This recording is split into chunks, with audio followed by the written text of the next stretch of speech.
nag-crave si Lola ng banana cake. Sabi niya sa akin, igawa ko daw siya dahil matagal na daw siya hindi nakakakain ng banana cake dahil nga nung mga nakaraang buwan, busy ako dahil nandito yung mga bata. So, hindi ko siya naigawa. Kaya ngayon, nag-request siya. Tapos, ikagawa ko siya. Syempre, malakas siya sa akin eh. So, let's go. Igawa natin si Lola ng banana cake.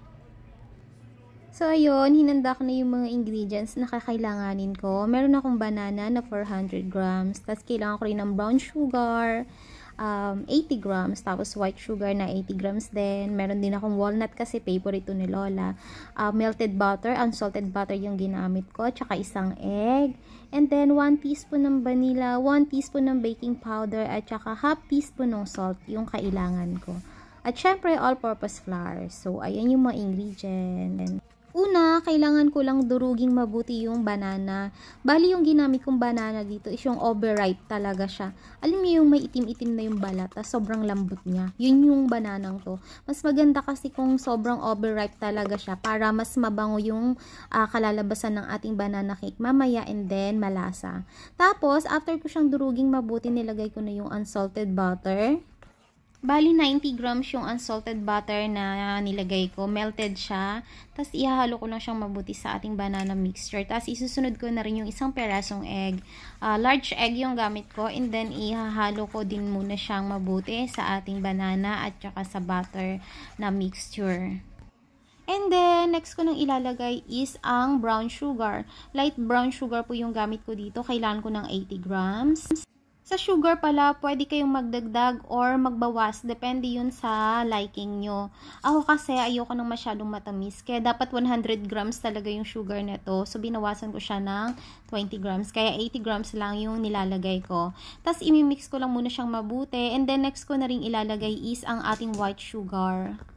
Sa white sugar, ganun din yung ginagawa ko. Nagbabawas din ako ng 20 grams. So, 80 grams lang din yung gagamitin ko.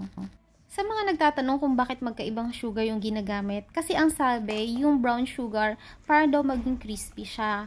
Tapos yung white naman, para siya maging chewy. Ganon. So, kailangan magkaiba sila. Yun yung sabi. And then, haluin ko lang ding mabuti para mag-well combine yung sugar, lahat ng sugar, tsaka ang ating banana mixtures. And then, next ko na rin ilalagay yung isang teaspoon ng vanilla. Yung vanilla para lang maging mabango, tsaka nakakadagdag din siya ng sarap sa ating banana cake later. And then, next ko nang nilagay yung ating baking powder na 1 teaspoon and then half teaspoon ng salt para lang mabalance yung taste. And then, imimix ko lang din siya mabuti para mag-well combine lahat ng ingredients na ating nilagay kanina. Then, syempre, hindi pwedeng mawala ang ating all-purpose flour. So, kailangan ko ng 225 grams na all-purpose flour. And then, yan, sumobra, so binawasan ko siya ng konti. Gusto ko kasi talaga sakto. Hindi pwede kasing dumami yung all-purpose flour kasi hindi maging maganda yung mixture niya. Masyado siyang mag-dry. So, dapat sakto lang talaga. And then, imimix ko lang din siyang mabuti. Lagi po natin siguraduhin walang buo-buong flour sa ating banana mixture para mamaya pag naluto yung ating banana cake, wala siyang hilaw na flour sa loob. Ayan, okay na yan. Pag ganyan na yung textures ng ating mixtures, okay na yan. Ilagay na natin siya sa ating baking pan. I-scrape lang natin yung mga nasa gilid para hindi masayang. So, today kasi ang gagawin ko is dalawang klase siya. Kasi yung isa plain lang, pero yung isa lalagyan ko siya ng walnut. Kasi si Lola gusto niya yung may walnut. Yung isa kasi para sa kuya niya, ayaw niya ng may walnut. Gusto niya plain lang.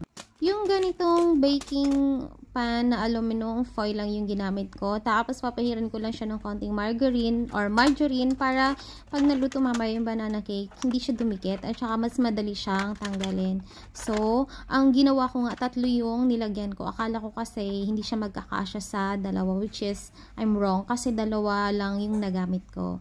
Tapos eto na, ilalagay ko na siya sa aluminum na baking pan. Una kong nilagay is yung plain lang para mamaya yung tira, yun na lang yung lalagyan ko ng walnut. Huwag nyo masyadong punuin kasi mamaya pag naluto, mag-expand yan. So, baka umapaw. Dapat mga 2/3 lang. Tapos, ayan, okay na yung plain. Ngayon naman, ilalagay ko na yung walnut dun sa natirang mixtures kasi yun yung para kay Lola.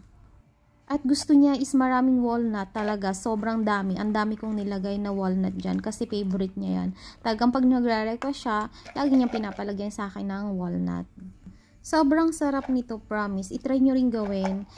Kasi ito, napakasimple lang ng recipe. Hindi mahirap hanapin yung mga ingredients. Hindi mo na kailangan gumamit ng hand mixer or kahit na anong machine. Basta siguraduhin nyo lang na haluin yung mabuti lahat ng ingredients. Saka dapat yung banana gagamitin nyo is yung sobrang overripe talaga. Kasi mas mabango siya at saka mas malasa yung kalalabasan ng inyong banana cake.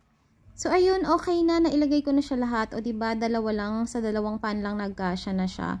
So, igagamitan ko siya ng barbecue stick para walang butas sa loob at walang hangin na makapasok. So, mamaya, pag naluto, pantay-pantay yung pagkakaluto niya sa loob at wala siyang mga gap-gap-gap. Tapos, binagsak-bagsak ko siya ng konti para lang sumiksik talaga yung banana mixture dun sa kanyang baking pan. And then, nilagyan ko na rin ng konting design yung walnut. So, ayan na siya. Ready na siya for baking. Naka-preheated na rin yung oven. 160 degrees Celsius yung temperatures. Ibibake ko lang siya ng 1 hour. Pero, depende po yun sa inyo ha kung gaano kalaki yung banana cake or yung banana pan na gagamitin nyo para sa pagbe-bake. Siyempre, need yung mag-adjust ng time. Pero pag ganito kaliliit, since maliliit na naman to, 1 hour is enough. Pero mag-toothpick check pa rin ako later to make sure na talagang luto na siya. So, after 1 hour, eto na yung itsura ng ating banana cake. Transition! Nilipat ko na siya sa table. Ayan na siya. Eto yung walnut. O, diba ang ganda? May crack-crack pa siya sa gitna. So, sakto lang yung 1 hour pag ganito lang siya kaliliit.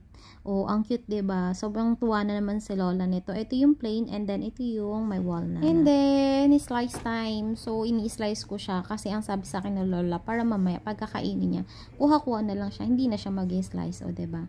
Tingnan nyo, sobrang dami niyang walnut sa loob. Kitang-kita yung mga walnuts once na-slice mo siya. Ang size nga pala ng aluminum baking pan na ginamit ko is 7 inches yung haba and then 4 inches yung lapad niya. Pag ganun kaliliit yung gagamitin yung baking pan, 1 hour na baking time is enough na para maluto yung inyong banana cake. Kasi ito yung ginamit ko dito. Iuwi nga pala ni Lola to mamaya sa Macau kasi mamaya babalik na sila ng Macau para daw may pang breakfast siya tomorrow morning. Sobrang gustong-gusto niya to pag nagkakape siya. So ayan, ready na ang ating banana cake. Napakadali lang gawin ito. Ito yung pinakauna-unahang natutunan ko sa pagbe-bake, yung banana cake. Yung unang try ko nag-failed pa siya kasi cake flour yung ginamit ko. Hindi siya umalsa. Flat lang siya pero masarap. Kaya nag-try ako ng ibang recipe. May nakita akong ginamitan sila ng all-purpose flour. Tapos nung after na na-try ko yung all-purpose flour, maganda yung kinalabasan niya. So, ito naman yung plain. Hahatiin ko na din para hindi sila mahirapang maghati later. So, ayan. Ako kasi mas gusto ko yung plain kasi hindi naman ako mahilig sa walnut. Tsaka, ayoko rin ng chocolate. Kaya mas gusto ko yung ganito lang plain. Tapos, pangkape siya. Sobrang sarap. Ang lasa talaga ng banana cake na to, promise. Magugustuhan nyo to. I-try nyo rin. Napakadaling gawin. Napakasimple ng mga ingredients. Tsaka, masarap. So, ayun, okay na nahati ko na siya lahat, na-slice ko na siya lahat. Tapos, ang ginawa ko, binalik ko siya dun sa aluminum na baking pan. Nilagyan ko lang siya ng tissue sa ilalim para hindi siya mag-moist. Tapos, lalagyan ko siya ng cover kasi nga iuwi nga nila ng Macau to para naman maganda yung itsura niya. O, diba? Saktong-sakto lang. Ready na ang ating walnut and plain banana cake. So, yun, itry nyo rin po sa inyong mga tahanan. Pwede nyo siyang pang-almusal, pang-merienda, pang-regalo, o kaya sa kahit na anong okasyon, pang-dessert. Napakadali lang sundan ng procedure, tsaka napakasimple lang ng mga ingredients. So, yun lang po. Sana nag-enjoy kayo. Till next time, thank you po for watching. Bye!